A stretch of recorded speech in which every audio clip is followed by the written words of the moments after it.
সময়টা ছিল জুলাই মাস। বর্ষাকাল পাহাড়ের জন্য ভালো নয়, তার জন্য আমরা বেছে নিয়েছিলাম পাঞ্জাবের অমৃতসর।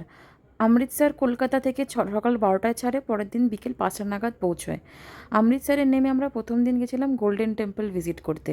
যাই হোক, আমরা উঠেছিলাম হোটেল V5-এ। চলে এসেছি আমি অমৃতসরের একটা হোটেল V5-এ। হোটেল V5-এ রিভিউ বেশ ভালো ভালো হোটেল। এখন আমরা যাচ্ছি গোল্ডেন টেম্পলে। এখান থেকে ওয়াকিং ডিস্টেন্স এখান থেকে, প্লাস টোটো করেও যাওয়া যায় অ্যাজ উইশ। আর মাস্ট হলো গিয়ে হেড কভার আর এথনিক ড্রেস মাস্ট, মানে কোনো বডি শো করা যাবে এরকম কোনো ড্রেস করে কিন্তু গোল্ডেন টেম্পলে ঢোকা যাবে না। তো ঠিক আছে, এখন যাই, তারপরে গিয়ে বাকিটা দেখা। হোটেল থেকে গোল্ডেন টেম্পল কিন্তু টোটোতে করে যাওয়া যায়, 20 টাকা করে ভাড়া নেয়। আমরা ছিলাম 4 জন। মার্কেট আছে প্রচুর প্রচুর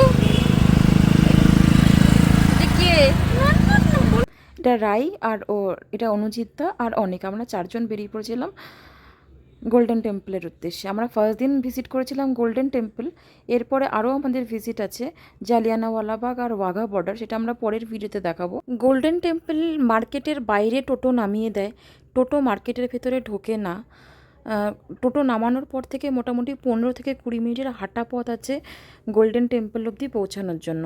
বলা হয় গোল্ডেন টেম্পলের ঢোকার জন্য 4টে গেট আছে, যেটা ইন্ডিকেট করে যে গোল্ডেন টেম্পল সবার জন্যই খোলা, জাতি ধর্ম নির্বিশেষে সবাই এখানে ঢুকতে পারেন। যাই হোক, মার্কেট কিন্তু অনেকটাই বড়, আর প্রচুর দোকান আছে এখানকার। যেটা মিস করবেন না সেটা হলো এখানকার লাস্সি, বাদাম লাস্সি, একদমই মিস করবেন না। তো হেঁটে তারপরে আমরা পৌঁছে গেছিলাম গোল্ডেন টেম্পলের মেন গেটটা।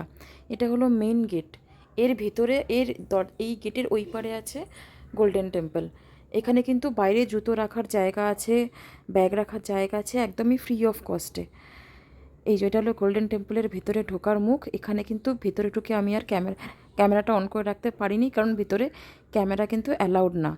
এখানে দাঁড়িয়ে থাকেন, হাতের মধ্যে এরকম পাহারা দেন যারা ওখানকার গার্ড, তারা কিন্তু অ্যালাউ করেন না। এটা হলো অসম্ভব সুন্দর আর খুব পিসফুল একটা জায়গা।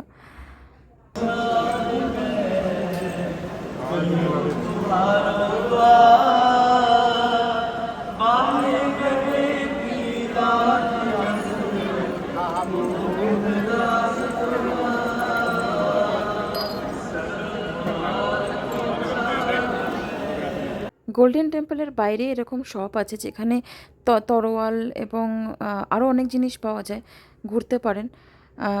সাউন্ড শুনে নিশ্চয়ই বুঝতে পেরেছেন কতটা পিসফুল জায়গাটা। লঙ্গরখানাটা কালকে ট্রাই করবো, আজকে হয়ে উঠলো না। ভিডিওটা ভালো লেগে থাকলে লাইক, শেয়ার অ্যান্ড সাবস্ক্রাইব করে দিন। ওয়াঘা বর্ডার আর জালিয়ানওয়ালা বাগের ভিডিও পরবর্তীতে আছে, প্লিজ দেখুন।